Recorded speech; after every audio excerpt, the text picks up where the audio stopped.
O Senhor esteja convosco. Proclamação do Evangelho de Jesus Cristo, segundo Mateus. Glória a vós, Senhor. Enquanto Jesus estava falando, um chefe aproximou-se, inclinou-se profundamente diante dele e disse: Minha filha acaba de morrer, mas vem, impõe tua mão sobre ela e ela viverá. Jesus levantou-se e o seguiu, junto com os seus discípulos. Nisto, uma mulher que sofria de hemorragia há 12 anos veio por trás dele e tocou a barra do seu manto. Ela pensava consigo: se eu conseguir ao menos tocar no manto dele, ficarei curada. Jesus voltou-se e, ao vê-la, disse: Coragem, filha, a tua fé te salvou. E a mulher ficou curada a partir daquele instante.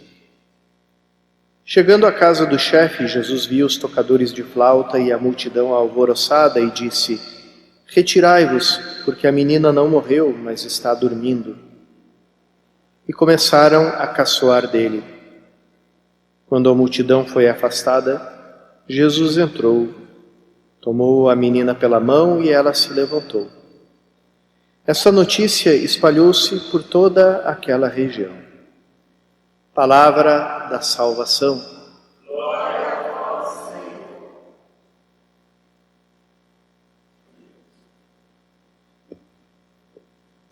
Irmãos e irmãs, os evangelhos de Mateus, Marcos e Lucas relatam esses dois fatos sempre unidos um ao outro, sempre na mesma sequência.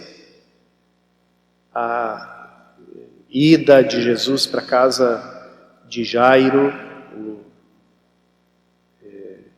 chefe da sinagoga, e no meio do caminho essa cura quase que involuntária de Jesus, devido à fé que aquela mulher teve. Aqui a gente vê duas mulheres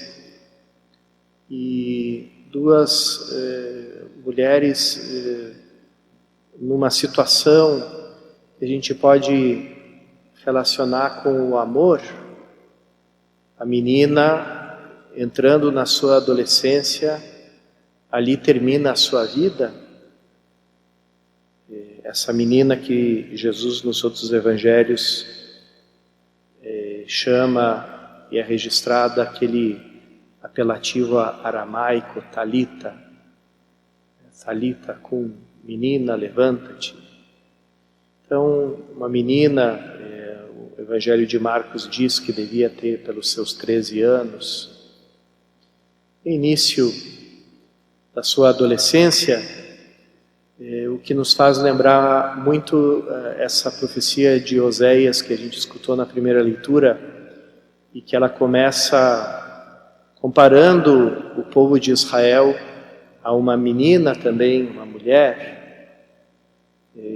Diz: eu te acolhi quando você morria no sangue, te lavei, cuidei de ti, e uma vez passei por ti e percebi que você já estava na idade do amor, quer dizer, na adolescência. Por outro lado, existe essa mulher que também, pelo problema dela, era considerada constantemente impura, porque toda a mulher, o seu período de sangue era considerada impura, e essa mulher que tinha esse sangramento quase que constante, estava impossibilitada de conviver com as pessoas, de ter alguma relação de amizade, e muito menos de casamento, de amor com alguém.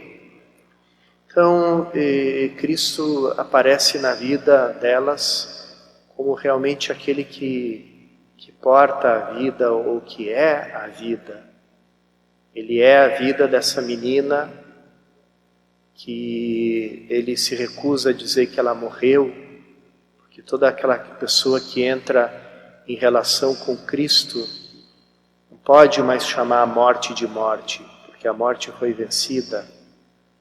Então, como os primeiros cristãos diziam, essa pessoa adormeceu, essa pessoa está dormindo.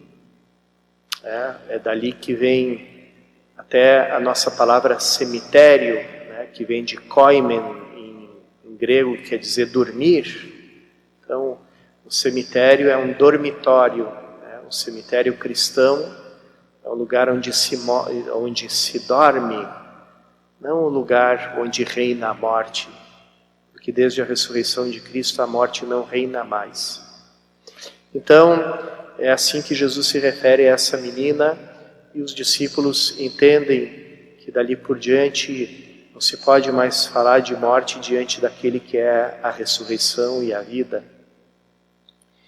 E a vida do ser humano não é só uma vida biológica, a vida em sentido pleno, ela consiste no amor, na comunhão de amor.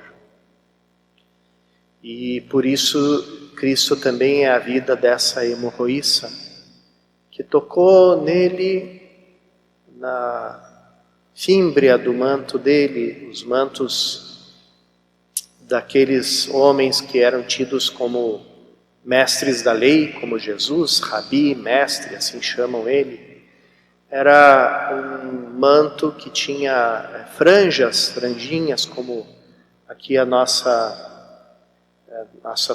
toalha de altar. Então, que gesto fez, né? Enquanto que Jesus estava caminhando para a casa de Jairo e sendo apertado e comprimido por muitas pessoas, né, pela multidão, aquela hemorroíça tocou essa franjinha, a pontinha da franja do manto, e ali ficou curada, porque se aproximou de Cristo com fé.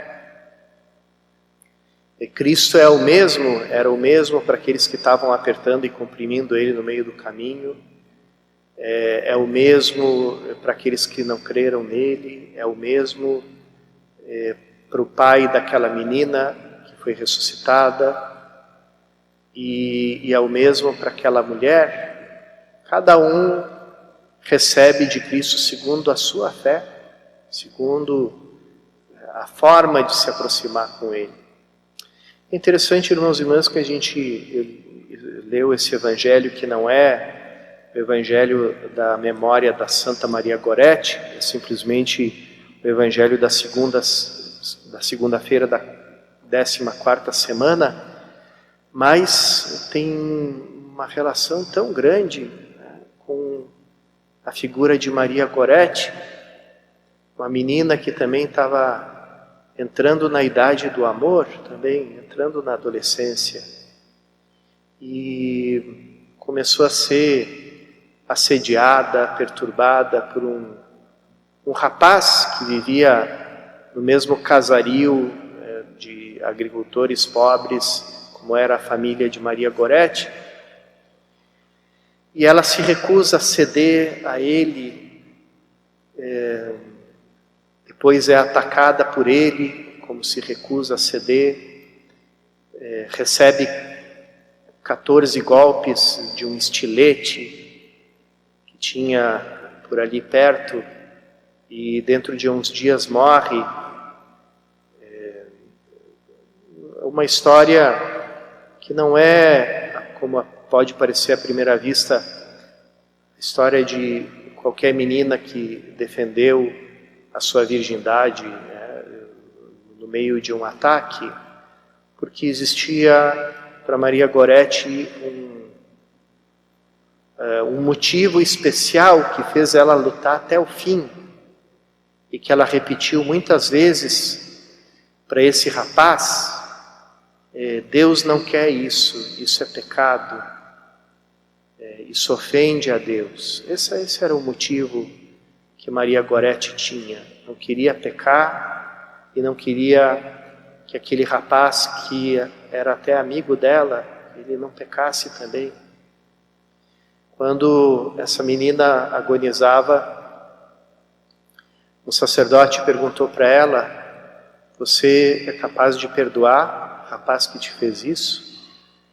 E ela disse: eu perdoo ele de todo o coração, e tem mais uma coisa, eu quero ver ele comigo lá no céu. Esse jovem, também um jovem confuso psicologicamente, sofreu passou 20 anos ou mais no cárcere pelo assassinato de Maria Goretti. E a primeira coisa que ele fez quando saiu de lá foi ir na casa da mãe dela, se ajoelhar aos pés da mãe de Maria Goretti e pedir perdão. E a mãe de Maria Goretti só disse isso para ele: se a minha filha te perdoou, como é que eu não vou te perdoar? E a partir daquele dia, esse homem já, né, Alessandro Serenelli, passou a viver como uma espécie de empregado, ajudante da mãe de Maria Goretti, que já tinha também os seus anos. E os dois assistiram juntos no Vaticano, na Praça de São Pedro, a canonização de Maria Goretti. Então ali os dois velhinhos juntos, ajoelhados no mesmo genuflexório, a mãe de Maria Goretti e o assassino de Maria Goretti também. Essa história nos fala de que modo Jesus também é vida e foi vida, não só para Maria Goretti, mas também para aquele que ficou com as mãos sujas do sangue dela. Aquele sangue foi sinal de vida, porque se transformou numa fonte de misericórdia, de perdão para ela e para toda a família dela e até para o assassino dela. Diante dessas coisas, irmãos e irmãs, a gente é convidado a colocar os nossos olhos e a nossa esperança em Jesus Cristo. A gente poderia aqui falar longamente de todas as maneiras como a mulher é desrespeitada no mundo que a gente vive, desde a objetificação do corpo da mulher pela pornografia, os relacionamentos abusivos. As notícias têm nos informado que nessa época de pandemia está sendo uma época especialmente difícil para muitas mulheres que sofrem violência doméstica. Então aqui a gente encontra também todo um campo onde parece que a morte reina.